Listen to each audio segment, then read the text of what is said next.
The Big Bad Wolf and the 7 Little Goats.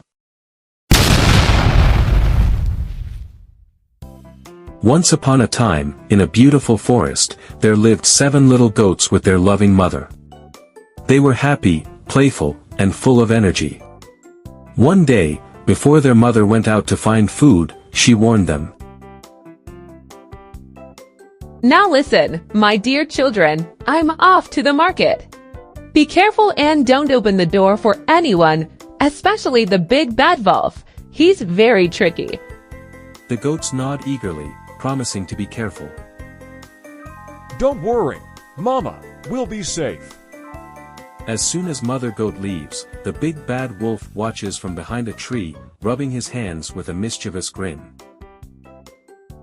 Those little goats will be mine soon. The wolf approaches the house and knocks on the door. Little goats, it's me, your mother. Let me in. The goats look confused, but the eldest goat steps forward. Wait a minute, you don't sound like our mother. Your voice is too rough. The wolf, frustrated, growls under his breath and walks away. The wolf realizes he needs a new plan. He heads to a nearby beekeeper's house and finds a jar of honey. He eats some to soften his voice. Now my voice will sound sweet like their mother's. He sneaks back to the goat's house and knocks again. Little goats, it's me, your mother. Let me in. The goats are almost fooled, but the youngest goat peeks under the door and sees the wolf's big, hairy feet. Wait, look at those feet, they're not our mother's. Our mother has pretty white feet. The goats refuse to open the door, and the wolf growls in frustration again. The wolf, determined, rushes to a nearby mill and covers his paws with white flour to make his feet look like the mother goat's. He heads back to the goat's house, knocks one last time, and shows his white feet under the door. Look, little ones, my feet are white like your mother's. Let me in. The goats are finally tricked. They unlock the door, and the wolf bursts into the house. Ha ha, now I've got you all. The goats panic and run to hide around the house. One hides under the bed, another in the closet, and one jumps into the big clock. The wolf searches and finds each one, gobbling them up one by one, except for the youngest goat, who is safely hidden in the clock. The mother goat returns home from the market and is horrified to see the door wide open and her house in disarray. My children, where are you? The youngest goat peeks out of the clock and runs to her, crying.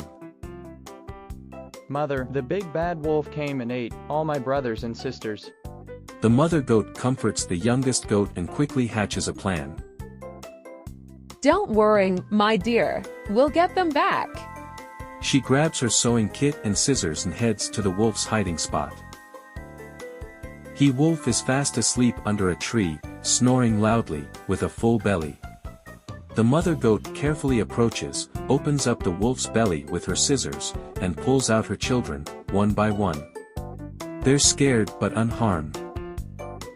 Quick, children, let's fill the wolf's belly with rocks.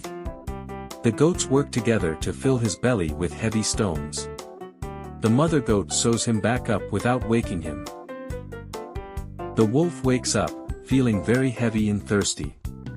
He stumbles to the nearby river to drink some water. Why am I so heavy? As soon as he leans down to drink, the weight of the stones pulls him into the water. He splashes and struggles before disappearing into the river, never to bother anyone again.